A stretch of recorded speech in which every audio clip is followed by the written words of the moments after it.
Hello student, पिछले video में आपको एक्टिव से पैसिव बनाने के रूल्स के बारे में, उनके स्ट्रक्चर्स के बारे में, फार्मूलाज के बारे में आपको बता दिया गया था कि किस किस टेंस की पैसिव बनेगी और किसकी नहीं बनेगी, और उनके रूल्स के बारे में बता दिए गए थे।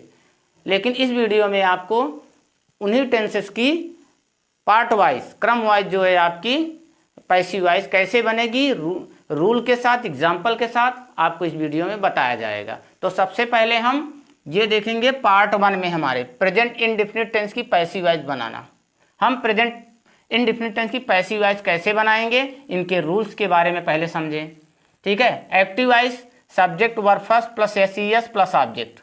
अब ये रूल आपको लिख दिया गया है। आप पहचानेंगे कैसे कि प्रेजेंट इंडेफिनिट टेंस है, तो आप किसी भी टेंस की पहचान उसके वर्ब या हेल्पिंग वर्ब से होती है। तो अगर हेल्पिंग वर्ब नहीं दिया है तो वर्ब देखिए, वर्ब में अगर एस या एस लगा है या डू डज हेल्पिंग वर्ब है तो आप समझ लीजिए को प्रेजेंट इंडेफिनिट टेंस है। ठीक है। आपको पैसिव बनाना है तो आपको बताया गया स्ट्रक्चर की सब्जेक्ट को ऑब्जेक्ट, ऑब्जेक्ट को सब्जेक्ट, मतलब आपका ये सब्जेक्ट यहाँ चला आएगा और ऑब्जेक्ट यहाँ चला आएगा और वर्ब 3 मेन वर्ब की थर्ड फॉर्म, और जो यहाँ पे सब्जेक्ट आएगा उसके पहले आपका बाई का यूज हो जाएगा, बाई लग जाएगा। ठीक है। तो यहाँ भी देखिए उस तरीके से आपका सब्जेक्ट यहाँ चला आएगा, न्यू ऑब्जेक्ट बन गया, आपका ऑब्जेक्ट आ गया, न्यू सब्जेक्ट बन गया, मतलब वही चीज ऑब्जेक्ट यहाँ चला आया, सब्जेक्ट बन गया। हेल्पिंग वर्ब पैसिव बनाते समय इज एम आर का यूज होगा। सिंगुलर सब्जेक्ट है तो इज, प्लूरल है तो आर और वाई के साथ एम का यूज होगा, और वर्ब 3 मेन वर्ब की थर्ड फॉर्म का यूज होगा, मुख्य क्रिया की तीसरी अवस्था, प्लस बाई, फिर उसके बाद न्यू ऑब्जेक्ट। ठीक है। एग्जाम्पल में आइए, जैसे ही प्लेज फुटबॉल। सबसे पहले हमें ये देखना है कि इसमें कहाँ पर सब्जेक्ट है, कौन सा वर्ब है और कौन सा ऑब्जेक्ट है। अगर हम सब्जेक्ट, वर्ब और ऑब्जेक्ट अगर नहीं जान पाएंगे तो हम पैसिव नहीं कर पाएंगे।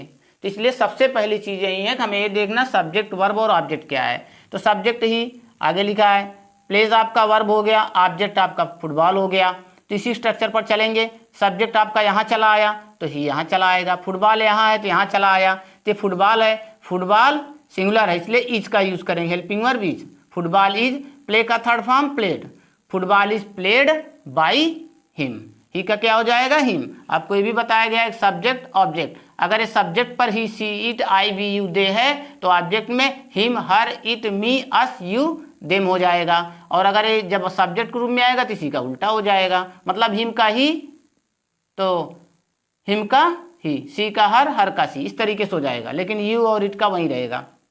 ठीक है। इसीलिए यहाँ ही का क्या हो गया, him. Second example, Priya does not sing a song. अब ये सॉन्ग, यहाँ सब्जेक्ट आपका प्रिया है, वर्ब आपका सिंग है और ऑब्जेक्ट आपके सॉन्ग। सॉन्ग में से ए भी ले लेंगे आर्टिकल। ए सॉन्ग सिंगुलर है, इज लग गया, ए सॉन्ग इज नॉट। अब डू डज हट जाएगा, डज नॉट जो आपकी हेल्पिंग वर्ब है, नॉट, सिंग का थर्ड फॉर्म संग, सिंग सैंग संग, third form by, Priya, Priya noun है, नाम है, ये चेंज नहीं होगा। ठीक। Do you sing a song, अगर इंट्रोगेटिव आते हैं तो आपको हेल्पिंग वर्ब अगर इसमें सब्जेक्ट के पहले है तो इसमें भी सब्जेक्ट के पहले हो जाएगा। तो ए सॉन्ग जब इधर आया, सिंगुलर सब्जेक्ट है, इज आगे कर दीजिए, इज ए सॉन्ग, सिंग का थर्ड फॉर्म संग बाई, यू का चेंज होगा नहीं, यू ही रहेगा, ये देखिए।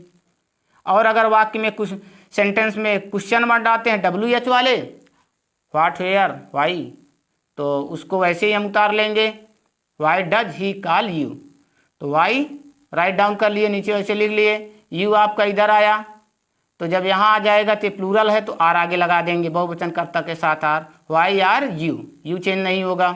ठीक है। कॉल का third form called, by, he का क्या हो गया, हिम। ठीक है, समझ में आया। वर्ब 3 लगेगा, helping verb is am are का यूज होगा सब्जेक्ट के अनुसार।